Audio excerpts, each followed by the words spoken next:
Histoire de Chine est un podcast de la Société d'histoire des Français de Chine. Il est animé par Michel Chapdelaine. Bonne écoute!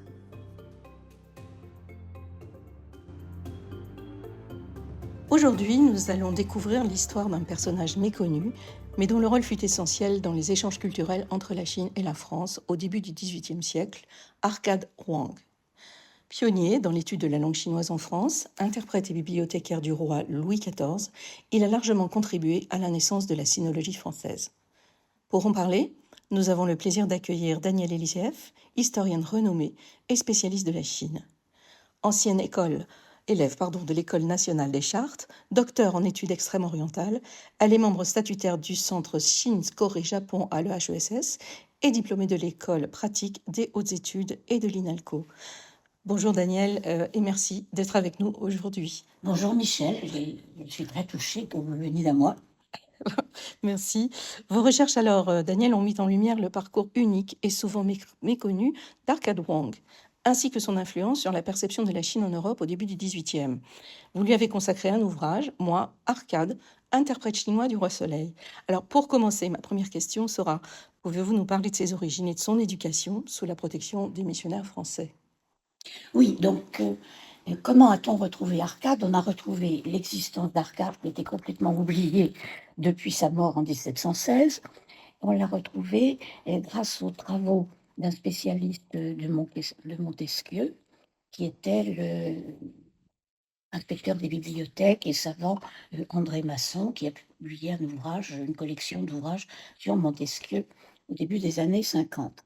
Et c'est dans un cahier contenant les lettres et divers papiers échangés par Montesquieu et avec un monsieur qui s'appelle Nicolas Fréret, qui est un érudit un peu polyvalent, qui s'intéresse à tout, y compris à la géographie, et que ont été trouvées différentes choses, dont un petit cahier racontant l'histoire d'un Parisien entre 1713 et juste après la mort de Louis XIV, donc jusqu'en 1715. Et il s'avère que ce Parisien est en fait un Chinois, le Chinois qui a vécu à Paris entre le début du XVIIIe siècle et malheureusement sa mort à la fin de l'année 1716.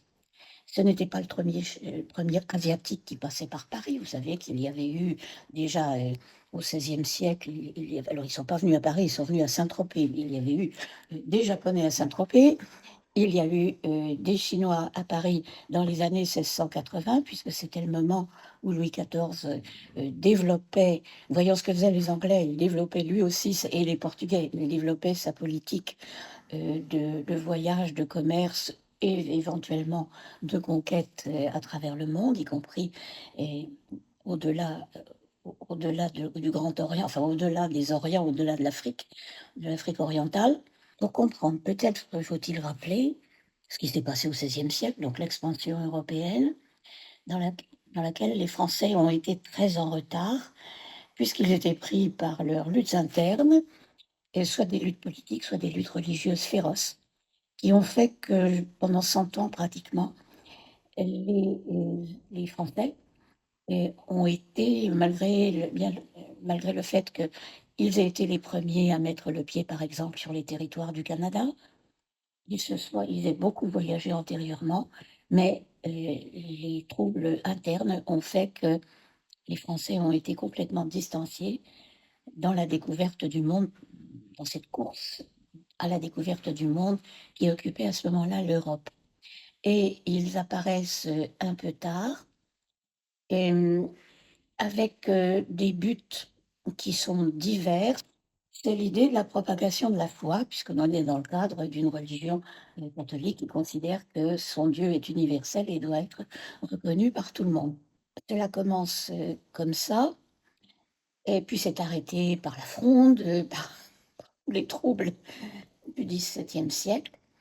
Et c'est au début du règne personnel du jeune Louis XIV que, enfin, il reprend cette politique en fondant, notamment à partir de 1663, enfin, il y a évidemment, plusieurs édits il fonde la Société des missions étrangères, et qui essaye de se situer, j'allais dire spirituellement, c'est une chose, mais surtout politiquement, dans les créneaux qui restaient. C'est-à-dire qu'il ne fallait pas marcher sur les pieds des Portugais, qui avaient installé des comptoirs à peu près partout dans tous les ports importants du monde, en tout cas en Asie orientale, pas en Amérique, mais en Asie orientale, pas encore en Amérique. Et puis, il fallait se concilier aussi les, évidemment, les donneurs d'ordre. Il fallait se concilier le pape, lui montrer que non, on ne faisait rien contre lui, on ne cherchait pas à concurrencer la Compagnie de Jésus, qui, elle, avait commencé la découverte du monde et bien avant. Mais il y avait une place à prendre, et c'est celle que compris les religieux et Louis XIV. Et pour revenir donc à Arcade, notre personnage, il évolue donc dans ce milieu. Alors, Arcade, donc. alors Arcade, il évolue. Et lui, Arcade, c'est un garçon qui est né donc dans le Fujian, vraisemblablement. On ne sait pas trop où il est né en réalité, enfin en Chine du Sud. Et il est né dans un milieu qui était déjà catholique. Ça a commencé par son grand-père, qui a été converti par un pauvre hère que ses propres parents avaient reçu chez eux parce qu'il était malheureux, il fallait le nourrir.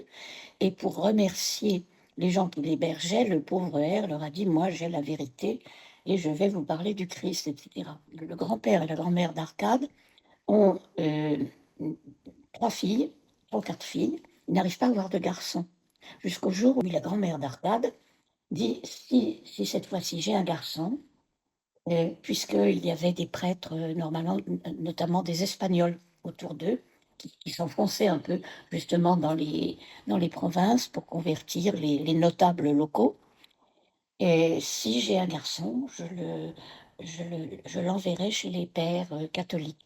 Donc il faut élever par un père des missions étrangères, alors qui n'est pas un jésuite, qui est un père des missions étrangères, qui s'appelle le père Leblanc, qui doit même, pour s'occuper du garçon et l'emmener avec lui, parce qu'aussi je pense qu'il y a un problème d'argent. Et donc le père Leblanc dit: «Mais moi je le prends, je je le nourris, enfin c'est un orphelin que je recueille et à qui je vais enseigner». Alors, et pour cela, il est obligé de l'adopter comme son fils, parce que sinon il serait considéré comme un voleur d'enfants. Donc il l'adopte comme son fils. Et puis un jour, on ne sait pas trop ce qui se passe, le père Leblanc disparaît un peu. Et Arcade, qui a grandi, qui est devenu un adolescent, s'en va voyager. On ne sait pas ce qu'il fait. On a l'impression qu'il descend le long du fleuve Bleu et il arrive en Chine du Sud, du côté au sud du delta du fleuve Bleu. Et comme on fait dans ces cas-là et à l'époque, bien sûr, on va sur le port voir ce qui se passe. Et puis, on regarde les bateaux en partance. Et il est là en train de regarder ça et il raconte, dans son journal ou dans quelques papiers souvenirs qu'il a écrits à côté, il raconte que c'est en regardant les navires qu'il rencontre donc un occidental. Alors évidemment, il le regarde, c'est nouveau, et cet occidental, c'est, le père Artus de Leon. Lui, il doit expliquer, je pense, au père Artus de Leon, qui lui rentre de ses tournées d'évangélisation des campagnes.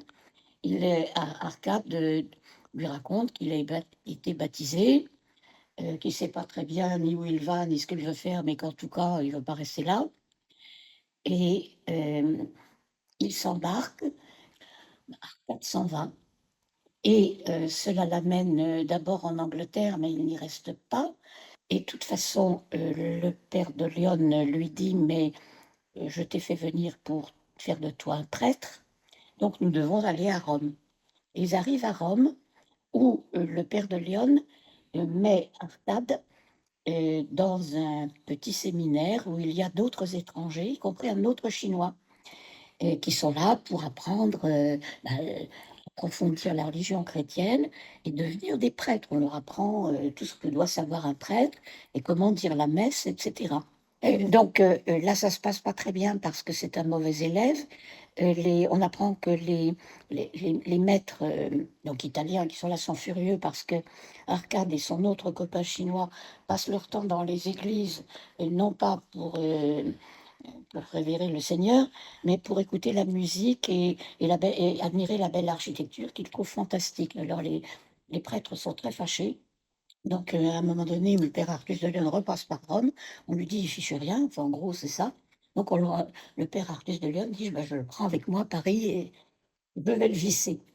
Et à ce moment-là, arrive un homme providentiel qui est l'abbé Bignon, qui est le maître des académies du royaume. Vous savez que c'est Louis XIV et l'abbé Bignon qui ont ouvert la bibliothèque royale au commun des enfin le commun un commun très distingué, mais tout de même par rapport au roi, au commun des mortels. C'est le début de la bibliothèque que nous disons, nationale de France, et c'est l'abbé Bignon qui l'a ouverte évidemment avec l'appui royal, et il dit: «Mais dans cette bibliothèque, il y a au moins, 300 livres chinois qui viennent, de Mazarin, du cardinal de Mazarin, Heu, à qui on les missionnaires les avaient apportés donc à l'époque du cardinal, de Mazarin, mais on les a laissés de côté parce que personne ne sait même dans quel sens les ouvrir, les tenir, on ne sait pas ce que c'est. Alors l'abbé Bignon tout de suite, dit: «Beh, voilà, je vais trouver un peu d'argent pour payer ce». Alors les missionnaires sont ravis en disant: «Si vous pouvez le prendre en charge», et puis en plus il veut se marier, il Oui, a trouvé une petite charmante à la messe le dimanche, il veut l'épouser.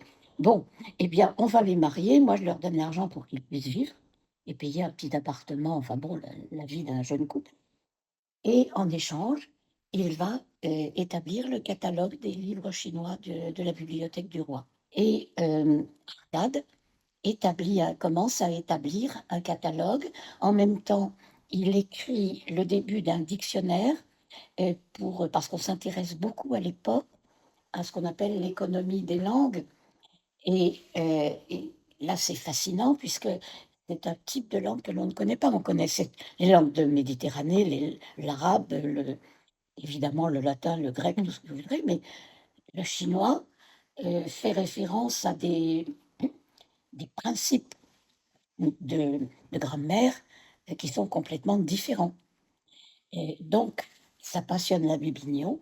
Il dit: «On va non seulement lui faire l'urgence, c'est de lui faire établir les catalogues, mais on va lui faire faire un dictionnaire, et il va surtout, et grâce à l'aide de 2 jeunes voilà. assistants, on va lui faire établir une sorte, ce qu'on appelait à l'époque une philosophie de la langue chinoise, et à nous dire comment ça fonctionne.» Et c'est comme ça que l'abbé Bignon fait venir auprès de lui 2 jeunes pensionnés de l'Académie des inscriptions et belles-lettres, qui sont Étienne Fourmont et surtout Nicolas Fréret. Et alors, il y en a un qui est, je dirais, il y a le gentil et le méchant. Oui, Alors, le gentil, c'est Nicolas Fréret, qui est tout jeune, qui est ravi. Il comprend très, très bien que la langue d'Arcade, il écoute parler Arcade, il essaye de parler lui-même chinois, puisqu'un jour, il est même invité, tout jeune, comme tout jeune pensionné, à l'Académie des inscriptions, et il leur lit 2 ou 3 poèmes en chinois qu'il essaye de prononcer.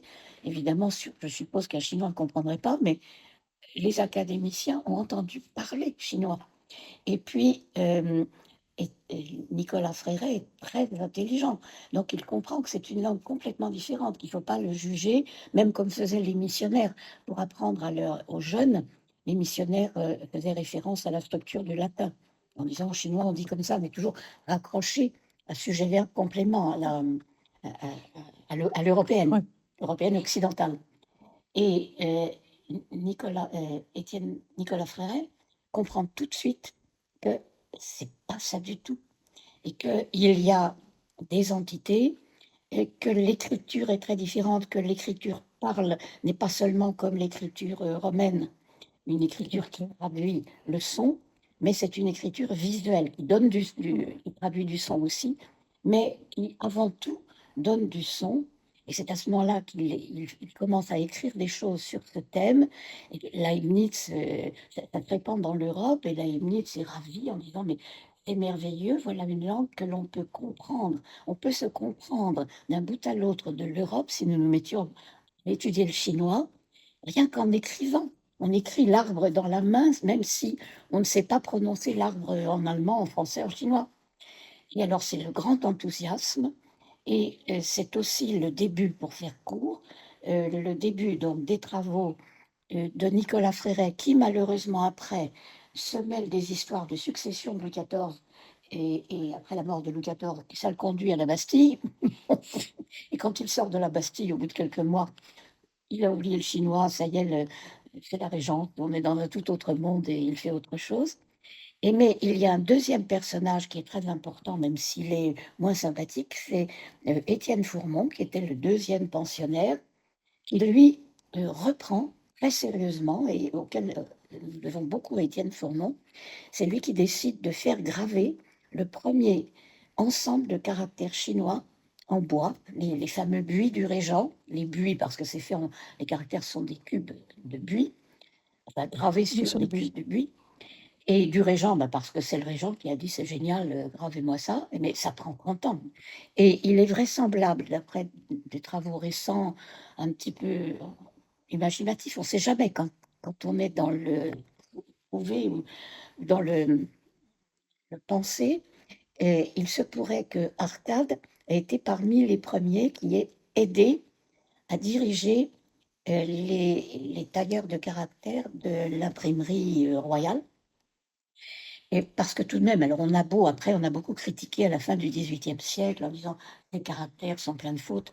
Certes, mais quand même, entre rien et ça, c'est extraordinaire et c'est une ouverture, c'est ce qui est le plus important. C'est pas qu'il manque une patte à un caractère, un trait à un caractère, c'est qu'il ça donne l'idée de ce que sont les caractères, de ces clés pour couvrir le sens ou donner une idée du sens et qui sont justement ce qu'on appelle nous les clés ou en en français moderne, on appelle ça les radicaux. Mmh. Donc la clé du bois, la clé de l'animal, De du l'eau, chien, du taureau, du du feu. feu. Et tout ça, c'est né à ce moment-là. Et de mon point de vue, ce qui donne une autre importance à ce pauvre Arcade qui finit par mourir à 36 ans, de la tuberculose qu'il avait attrapée à Rome justement, auprès de son copain chinois qui lui était très tuberculeux. Et d'ailleurs, c'est Arcade lui-même qui le dit. «Ah, mon grand ami de Rome m'a donné sa maladie et je suis en train d'en mourir», hein, c'est assez triste. Et et bien qu'il soit mort très jeune en ayant tout laissé évidemment, en chantier, je pense qu'il a été, pour les Français en tout cas, l'instigateur de ce qui va devenir ce qu'on appelait, ce que Nicolas Fréret appelle la philosophie des langues, c'est-à-dire la linguistique. C'est-à-dire que toutes les langues n'ont pas des structures, forcément les structures du latin, ni du grec, ni de l'arabe. Elles ont des structures très différentes. Chaque langue a sa philosophie, c'est le mot de l'époque.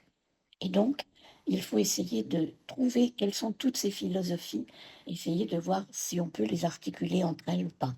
Alors Arcade, lors de sa présence à Paris, va rencontrer, à l'époque il ne s'appelle pas Montesquieu, Ah mais oui, qu'est-ce que vous pouvez nous dire à ce sujet? mais le fait que le jeune Montesquieu vienne le voir, prouve que ce qui prouvait par ailleurs, que Arcade était un personnage, extrêmement connu dans les milieux branchés à Paris, Mmh. comme un représentant du monde extra-européen. Et tout le monde se précipitait chez lui. C'est d'ailleurs pourquoi l'abbé Bignon, à la demande de la femme d'Arcade, donne de l'argent pour qu'il s'achète un joli habit de grand seigneur, enfin pas de grand seigneur, mais de monsieur de la meilleure société. Il lui achète même une épée et il lui achète un chapeau à plumes que le pauvre Arcade se fait voler dans l'église de Saint-Sulpice. Ce qui, pour Arcade, est un conte, Oui. c'est là qu'il découvre que ce que racontent les Occidentaux, c'est du vent. Parce qu'il est horrifié, il dit: «Mais comment? J'étais à Saint-Sulpice», donc vraisemblablement dans la vieille église ou dans l'église en construction. Enfin, à l'époque, il n'y avait pas encore la très belle église, très grande église qu'il y a maintenant. Du moins, elle était en construction, pas complète. Et il s'assied pour, prier et méditer. Et il pose son chapeau, je sais pas, autour de lui, devant, derrière, à côté, je ne sais pas, mais il pose son chapeau puisqu'il est entré dans l'église, il l'a enlevé et pour prier et méditer, il pose son chapeau. Et quand il sort enfin de sa prière, il s'aperçoit que son très beau chapeau, payé par l'abbé Bignon, a disparu. Mmh. Et il devra s'en racheter un plus tard Il devait s'en pour racheter. Et alors il trouve que les bons pères lui Oui. ont quand même menti en lui disant que la société, occidentale était merveilleuse et très bien réglée grâce à la religion chrétienne. Il dit: «Ben, elle est pas bien réglée du tout». Alors c'est vrai qu'on peut se demander aussi pourquoi, Arcade Wang est resté en France. Parce que quand même, puisque j'ai eu la chance de lire, votre livre, il y a quand même des choses qui ne lui plaisent pas tellement en France. Ah mais il n'est pas Il n'est pas, il se rend compte, je crois, et il y a une chose qui lui fait beaucoup de peine, et moi-même, je ne sais pas à quoi ça correspond, et mais il est marié donc à une Parisienne, que vous savez que maintenant il y a Michela Bussotti, il y a, et Isabelle Deron qui travaillent beaucoup sur ce sujet et qui ont avancé bien au-delà de moi, et elles sont persuadées que, et Arcade qui s'est marié avec une Française, une Parisienne, mais c'était sans doute d'abord une Parisienne de modeste origine, ça on le savait, mais c'était peut-être aussi une Parisienne un petit peu contrefaite parce que, il y a quand même un problème.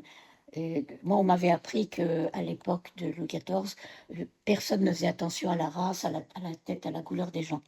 En réalité, Arcade semble dire l'autre chose. oui. C'est-à-dire que quand lui va, mettons tous les jours, on va à la messe, c'est normal dans la société ancienne, donc il va à la messe, mais sa femme, qui est elle parisienne, elle va systématiquement dans une autre église. Quand il va au marché, elle va dans un autre marché.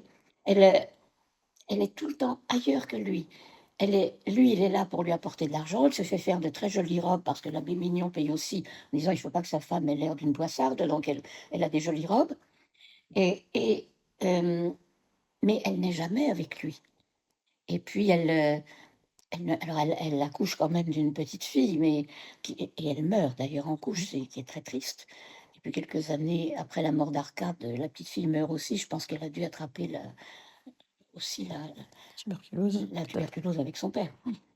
Mais donc c'est une histoire globalement très triste, mais c'est une histoire d'isolement, parce qu'à la fois, comme le dit Arcade avec beaucoup d'humour, je suis l'ambassadeur de la Chine en France, ce qui est vrai, puisque les gens les plus chics viennent le voir, il est la dernière curiosité, mais viennent le voir avec respect. Il ne parle jamais, il ne dit jamais: «Oh, il y a encore ces méchants qui vont venir me voir». Non: «Ah, monsieur le machin, monsieur de tout ce que vous voudrez, monsieur untel sont venus me voir», et puis il parle avec des géographes, il parle avec tous les gens de l'académie pratiquement. Il a une vie parisienne très branchée, très très intéressante. Mmh. Quelles ont été vos sources, Daniel, pour écrire votre livre, pour toutes Alors ah, pour Arcade, beh, mmh, c'est très simple, c'est son journal, et puisque c'est ce que, si vous voulez, ce journal, je m'en étais servi pour, une thèse de l'école des chartes sur, à l'époque, c'était relativement nouveau, et maintenant ça ne l'est plus. Il y a tout un monde académique qui travaille génialement sur ce thème des relations ô combien complexes entre l'Orient et l'Occident. De mon temps très lointain, puisque je suis quand même une bien vieille dame, il y avait eu des travaux dans les années 1930, et moi donc je suis sortie de l'école des chartes en 1964, donc 30 ans après, il n'y avait plus tellement d'intérêt, sauf que les pères jésuites commençaient, donc sauf, les jésuites dont, le père Lard, qui est décédé maintenant, mais qui commence à s'intéresser fortement à ce sujet et qui organise à Chantilly des colloques absolument géniaux à partir des années 1980 sur ce thème, et de là, le thème se répand. Il est repris par, différents universitaires américains de la côte est et de la côte ouest, et on s'aperçoit que à travers ces documents qui surgissent, on peut comprendre comment s'organisent dans des sociétés très différentes qui sont les unes et les autres des sociétés évoluées, et ce ne sont pas des sociétés primitives, ce sont des sociétés qui pratiquent l'écriture, qui ont un vieux passé culturel, et comment elles arrivent ou n'arrivent pas à se comprendre. Parce qu'il y a des choses où on se rend compte que peut-être que les gens n'ont pas compris, mais c'est le début des relations, et donc ce sujet est très émouvant, très passionnant. Maintenant, encore une fois, il est repris, sous l'angle des sciences humaines, avec un cadre théorique que nous n'avions pas du tout, autrefois, Donc il est toujours, en pleine expansion et il y a toujours on trouve toujours soit des missionnaires qui sont allés, au fin fond de campagnes chinoises absolument ignorées, soit des Chinois qui sont venus dans des pays, occidentaux ou bien, voire en Afrique, voire enfin on trouve des échanges dont on n'avait pas l'idée il y a 50 ans, si vous voulez. Et c'est ça où c'est intéressant. Je Les échanges à des périodes anciennes, je ne parle pas du 19e siècle et des débuts de l'industrie qui font que, par exemple, il y a le problème des ouvriers chinois que l'on fait venir, dans les 2 Amériques, en Europe, pour travailler à la chaîne dans les nouvelles usines. Ça, c'est une toute autre question. Là, quand on est, avant, dans la f pour nous, dans la France d'Ancien Régime, et on ne fait pas venir des Chinois, ou alors il y a les Chinois de Bertin qui viennent pour donner soi-disant des conseils, techniques, comment on fabrique la soie. La soie, on sait faire, mais des brocarts merveilleux, que l'on fait en Extrême-Orient, on ne faisait pas encore à l'époque chez nous. Et donc là, c'est autre chose. Mais et les rapports sont encore c'est au 19e siècle que les rapports explosent. Et alors la dernière question, oui, sur Arcade, c'est pourquoi il n'est pas reparti? D'abord parce que la maladie l'a pris, ensuite parce que de toute façon, il avait conscience et il le disait. On trouve ça même dans son journal et on le trouve dans d'autres notes. Il ne pouvait pas repartir, il savait. Alors, il se cachait derrière la religion en disant: «Mais si je repars, bien sûr, je vais abjurer ma foi parce qu'une fois arrivé en Chine, je ne croirai plus du tout en Jésus». Mais, la vraie raison, c'est qu'il savait qu'on allait lui couper la tête. Oui, parce que l'empereur n'était pas Non, si vous tout à revenez, fait, oui, vous êtes partis, c'est pour c'est toujours. pour On ne toujours. veut pas, les occidentaux, les gens pas seulement les occidentaux, tous les gens de l'extérieur nous ont attaqué nos ports, ont voulu prendre nos ports. Donc les Chine depuis les c'est de comme ça depuis les Ming, hein, depuis la seconde moitié du XVIe siècle. Les Chinois restent en Chine, les étrangers restent à l'étranger. Daniel, merci beaucoup. Merci pour, cet exposé passionnant sur le personnage d'Arcade et du contexte autour d'Arcade, et sur aussi son héritage littéraire. Et merci à vous, chers auditeurs, d'avoir suivi cet épisode. Merci. N'hésitez pas à partager ce podcast et à nous faire part de vos réactions. Si vous souhaitez en apprendre davantage, je vous recommande vivement le livre de Daniel Eliezer, Moi, Arcade, interprète chinois du roi Soleil, alors paru déjà il y a quelques années, en 1985, mais il se trouve toujours Ça ne fait que 40 ans. aux éditions Artaud et réédité quand même en 1993. Voilà. Merci encore, Daniel. Merci à vous.